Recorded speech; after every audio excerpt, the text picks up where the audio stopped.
recognizing that resilience is like one of the key things that you need for both study and sport. I'm Erin and I'm currently a third year student at Canterbury Christ Church and I study counselling, and I'm also on the scholarship programme at Christ Church as a badminton player.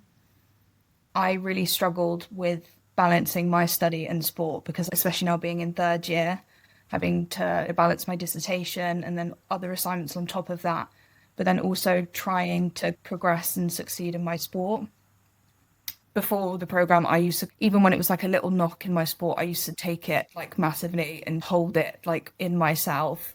And I used to spiral on that. But also, they sent out a resilience radar and it would display where you're at, what's working for you, what's not working, and then bringing that into the session and discussing with Simon how to work around the stuff that you're struggling with or want to improve on.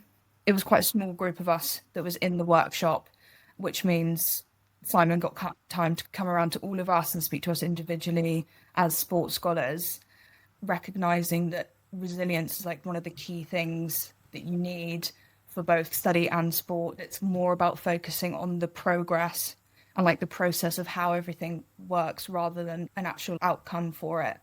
It's something that you can build across like the physical side of things, emotional, like mental well-being, and then also my academic life. One of the main things I put in place was having a laid out plan of everything that I needed to do throughout the day and just reflect on what was most important to me. I think I've developed a lot since I did the program.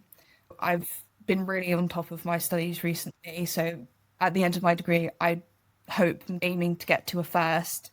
So I recently have been asked to play in Kent County, which is really exciting to get back into it and be where I want to be. Personally, I found it really valuable to have that self-reflection on where I was at the time, because it's hard to just stop and think about what you're doing, where you're at, where would you like to be. I would just say thank you to Simon. It just offered a lot of like practical insight and gave me the tools that I need to build my resilience